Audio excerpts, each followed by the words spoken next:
Today's boring business, let's take a look at this landscaping company for sale. We review companies for sale. Here's a look at the full listing to start.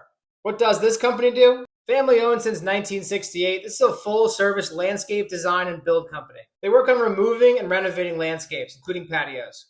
And it looks like a good part of their business comes from pool installation companies. After the pool is complete, the referral comes to this company and they work on the landscape surrounding that pool. Now that we've defined the company, let's take a look at the numbers as listed by the seller.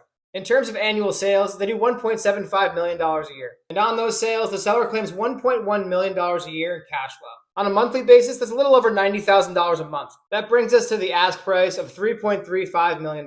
At that ask price, a 10% minimum down payment would be $335,000 from individual or outside investors. And in terms of the multiple, at $3.35 million, they're asking around 3 times annual cash flow for the company, which is in line and slightly larger than other landscaping companies, but this listing is larger, hence the higher multiple. Now let's break down some of the notable things we saw on the listing.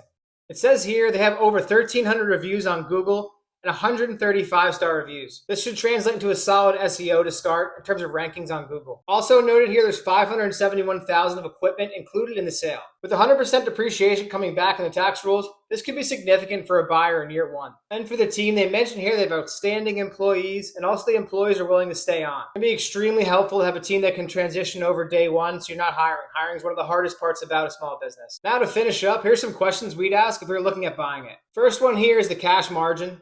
SCE margins can be higher, but this seems significantly high. What's included in the add backs, and why is it 63%? You want to get clarity during diligence and get a full breakdown of add backs.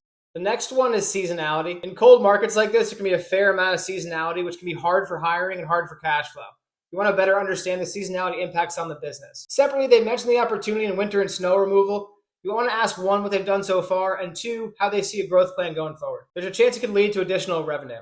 And the last item here is owner dependency. They built up a lot of brand equity over the last 50 years. It's been owned since 1968. If the owner leaves, what happens to those customers and what's the impact? It's really important to understand that. Additionally, here's some other buckets to consider for more expenses to look through during your analysis. That's today's review. Not our listing, but if you're interested in going after yourself, here's the listing ID. And please do your own research. You can lose more than 100% of what you put in. This is for educational and informational purposes only.